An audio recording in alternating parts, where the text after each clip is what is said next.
Just hours before Trump's plane took off for China, Iran dropped an unexpected political bombshell. Trump is now in real trouble.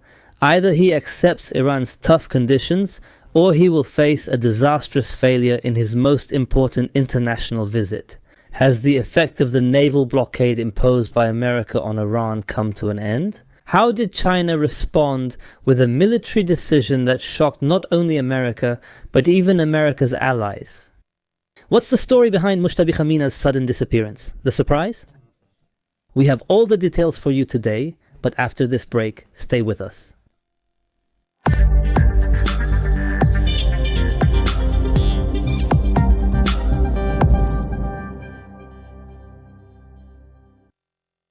Dear viewers, peace be upon you and God's mercy and blessings, and welcome to another edition of the program today, God willing. In our opinion series, we always cover the latest developments of this global conflict taking place in the Middle East between Iran and the Epstein Alliance. The first thing we will start with in today's episode is the Iranian response to the American proposal to stop the war, which puts President Trump in real trouble because it came at a very sensitive time. We are only a few hours away from Trump's anticipated visit to China, as this visit will begin next Thursday.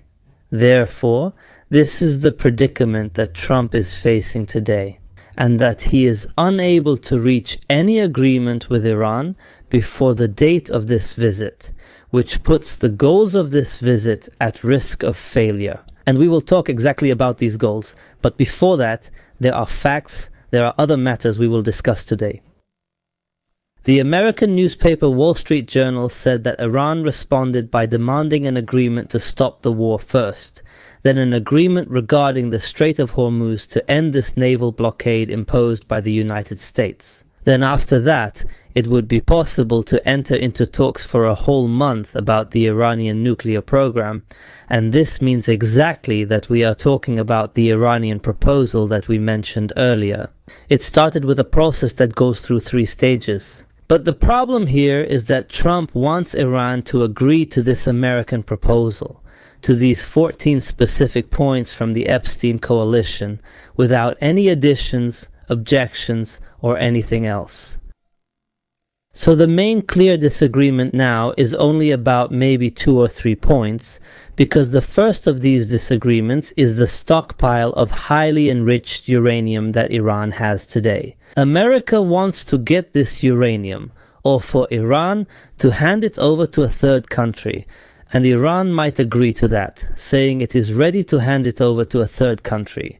But the disagreement here is that Iran does not want to talk about the Iranian nuclear program right now. At this stage, it says that the priority now is to agree on stopping the war, fulfilling Iran's conditions, and then we can start consultations about the Iranian nuclear program and this highly enriched uranium. And at the same time, even if negotiations are held on this issue, Iran wants to hand over this enriched uranium to a country friendly to Iran, like Russia for example, but America also rejects that. It wants it to be handed over to a country friendly to Iran, and also from the countries of the Epstein Alliance as well. Among the points of disagreement, we find that Iran wants, above all, to stop the war now, with guarantees that it will not be attacked again. And Iran insists on the immediate lifting of American sanctions at this stage, but America does not want that. It says that the lifting of sanctions should be gradual until a new nuclear agreement is reached. Also, among the points of disagreement, we find that Iran has demanded the release of all Iranian funds and assets that have been seized for many years as a result of American sanctions. This means that Iran, quite frankly, has demanded the return of these properties, these funds and assets and so on. But Trump refuses that. Also, Iran insists that there should be war reparations paid by America. But of course, Trump also rejects this and refuses Basically, he rejects this idea. The Iranian response, perhaps entirely, which also includes, so we don't forget, the introduction of a new system in the Strait of Hormuz, the imposition of a new system in the Strait of Hormuz. The American website Axios said that Trump had a phone call with Netanyahu, and as a result of this call, he said that he rejects this Iranian response. This, of course, confirms who controls these American proposals, who controls its fighter jets and the course of these negotiations, and how Netanyahu rejects any agreement with Iran unless it amounts to Iran's complete surrender. And as everyone knows, this will never happen, so we will either face a long period of stagnation or a return to war again. The spokesperson for the Iranian Ministry of Foreign Affairs, Esmail Baghai, made a statement saying that Iran did not ask for any concessions. All it demanded were Iran's legitimate rights. He said that what Iran proposed was reasonable, was a legitimate right, and serves the interests and goals of the entire region and the whole world. Baghai raised some truly interesting questions because he asked, has Iran ever militarily attacked any country? Is it Iran that terrorizes countries from the western half of the globe? Is it Iran that carried out these assassinations? And during the stages of negotiations? I mean, all of this was done by America, which means it is responsible for the violence and instability in the Middle East region. Also, we find that immediately after Trump announced his rejection of these Iranian proposals, the official Iranian television issued a statement saying that it was the American plan, or this American proposal cannot be accepted by Iran. Because that would mean Iran surrendering to Trump's greed. That's what they said, surrendering to Trump's greed. Iran is saying it clearly that any agreement it signs will serve the interests of the Iranian people, not to satisfy Trump's demands or the demands of the coalition. Epstein. And they say if Trump doesn't like it, he can go pound sand. I mean, what more can he do than what he's already done? Does he want to go back to war? Iran is ready for it and prepared with all the strength it has. There's a very important point that the American newspaper, the Wall Street Journal, mentioned. It said that the supreme leader of Iran, Mojtaba, Khamenei, disappeared at the worst possible time, it said. He disappeared at the very moment when the negotiators needed him the most. And this probably means that he is the one the Iranians intended to harm. Why? Because now if everyone notices, it's as if Iran is punishing America and punishing the Epstein alliance in general. For what? For the decision to assassinate the supreme leader Ali Khamenei. Do they consider it a disastrous decision? Because before this war and before this assassination, there was a pragmatic person, a peaceful person to the greatest extent possible, who did not want any war and avoided wars. He might have preferred making concessions to America over going to war, and he refused to target countries in the region.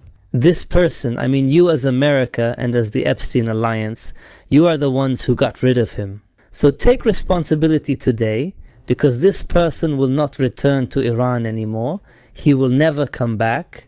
There is a new reality now. There is another person at the head of Iran. This person is ready to take the region to ruin rather than give up any of the demands of the Iranian people. He is now taking revenge for this disastrous decision. So Iran is punishing America for this decision and imposing a new reality. They are saying through this that you have put yourselves in this new reality, so take responsibility. Also, when we talk about this naval blockade that America is imposing on Iran, we find that there is now another different development. Trump always used to say that the naval blockade would prevent Iran from exporting its oil and therefore would force it to reduce its oil production because it does not have enough storage to keep today's oil production.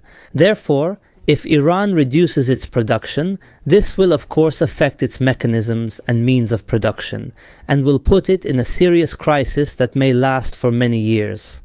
So, to avoid this, Iran might surrender to America. That's what he believed. But today there was a statement from the Iranian oil minister. What did he say? He confirmed something very important. he confirmed that Iran has not reached this level and has not reduced its oil production even once at all. And this is what we're talking about. Despite almost a whole month passing since the start of this maritime blockade, today we've reached the end of this blockade, and Iran has not bowed down nor reached the point of reducing its production, not even for a single day, not even once. So did he say it never stopped at all? He said that indeed there were difficulties at the beginning, but these difficulties were overcome. New export routes were opened, and so on. And this actually confirms that the naval blockade imposed by Trump is a complete failure today. I mean, pay close attention. Any path Trump takes ends up in complete failure as well. Let's not forget the Iranian statements made yesterday, which threatened that any interception of an Iranian cargo ship from now on will be met with strikes on Epstein coalition targets in the region. This means the return of war again. This shows that Iran has no objection to the return of war. In fact, it's America that is avoiding it and is haunted by this concern, which we talked about. Why is that? So, this threat, certainly it will rearrange things in the region once again, because these countries in the region, which were secretly asking Trump, of course they will ask Trump today not to intercept these Iranian oil shipments. Out of fear of missiles and aircraft in the region, and out of fear of a return to war in the way the Iranians want, it is clear that Iran is truly heading toward achieving one of the most important victories in history. Speaking of this, the spokesperson for the Iranian Ministry of Foreign Affairs, Blockade, mentioned in one of his posts a great historical event that happened 53 years before Christ. What was it? To occupy Iranian lands, which at that time had the strongest and richest army in the world. At that time, it was equipped with armored divisions and had a force more than 3 times stronger. The army of the Arshakid state, which was helping a large part of the lands like the eastern Turkish regions of Kurdyomen, Day. In addition, the battle that took place during that period was called the Battle of Karhay. The Romans had an army of more than 40,000 soldiers, while the Iranians had only about 11,000 soldiers. So pay attention to this huge difference. It was an unequal conflict, neither in strength nor in numbers or anything else. Despite that, in the end, it ended with a crushing victory for the Iranians. This Roman army was almost completely annihilated, and that battle was the reason for the collapse of Rome's legend, the supposedly unmatched Roman army. So Blockade said he cites this incident. He said that history is repeating itself today. I mean, despite the great military superiority of the American army, Iran is also bringing down the American army today, ending the legend that the American army is unmatched. So this is really a fact, to the extent that Trump today cannot go back to war again. I mean, Trump is living again, and he thought that Iran would surrender because of this naval blockade. I mean, before his visit to China, he thought this would happen before his visit to China on Thursday. Trump has many issues he will raise with the Chinese president, and he wants to reach agreements with the Chinese president about them. Issues related to trade and technology, and also related to the rare natural resources that America imports from China, which it wants China to lift restrictions on. There is the Taiwan issue, of course, and the artificial intelligence issue, this conflict that is happening today between America and China. But the obstacle that will stand in the way of all these files is the Iran file, this closure of the Strait of Hormuz, this war on Iran, and the Iranian file in general. Today, just a few hours before this anticipated meeting, there is a lot of pressure between the two sides, between America and Iran. America accused China of stealing artificial intelligence technology. How did China respond? It ordered Chinese shipping companies to break this maritime blockade imposed on Iran, meaning it ordered these companies to transport Iranian oil under Chinese protection, with the guarantee that America will not be able to intercept them because they are Chinese ships. So as this meeting approaches, there is American pressure and there is a lot of tension, and everyone in the world today is waiting to see what will happen next Thursday. There are countries waiting for an agreement to happen. wanting it to happen. Some are suffering from this conflict in one way or another, and there are countries like Japan and the European Union countries. On the contrary, there are those who want this meeting to fail, and for there to be no agreement between the two parties, and so on. So today, we are waiting for that. Of course, there will definitely be further developments in the coming hours, and God willing, we will return for another episode of the Opinion series. Don't forget to subscribe and hit the like button. Peace be upon you and God's mercy and blessings. See you next time.